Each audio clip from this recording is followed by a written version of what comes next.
Mahigit isang dosena ng residente mula sa iba't ibang bahagi ng Davao ang personal na dumalo sa ikalawang pagdinig ng Senate Committee on Electoral Reforms and People's Participation kaugnay ng umano'y bayaran sa People's Initiative.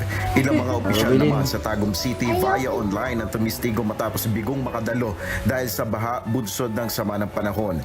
Ayon kay Davao del Norte Governor Ed Humanib, maging ang Sangguniang Kabataan o SK official, inuutusan din umano ng mga barangay na magpapirma sa mga kabataan. Maging sa City Hall, may kautusan umano na ipinakalat na kailangan pumirma sa People's Initiative.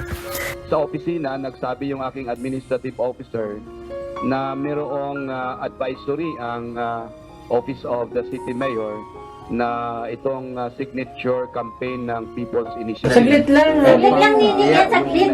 Kaya ka daw po. Madali lang dito lang. Wala yan, Robin. Wala yan, wala sa amin. Para lang baga, para lang. Hindi masakit. Hindi man masakit, madali lang pati. Anyan lang, para lang. Masakit.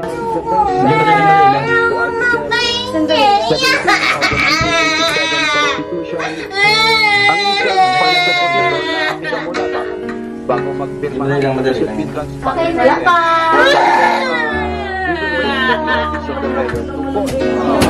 Hindi man masakit. Tapos na, wala na. Wala na. Na nasa likod ng pagpapapirma kapalit ng pangakong ayuda. Ang isa, 4,000 piso umanawas na Wala pang luha. kapalit ng 250 signatures. Salamat po. Salamat. Hindi man hindi, wala man. Parang kagat na mukha ng mga. Wala mang baga Ruben eh. Wala man, ang daan man lang ang guyan. Oh, wala mang baga. Wala.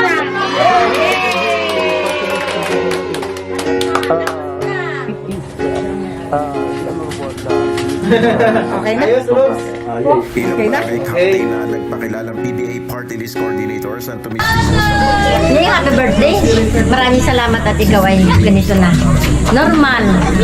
At lalong higit ka na. Kuya Rama.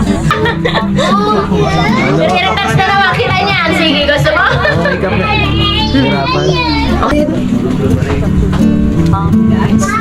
Tapos maraming salamat sa mga sponsor. Sa pamilya ni Ruby na laging Vlog. At si Kuya Jason po ang nag-refer kay Karino po. Yun lang.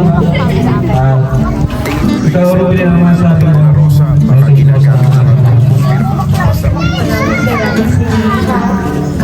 Tabahan mo. Haba dapat.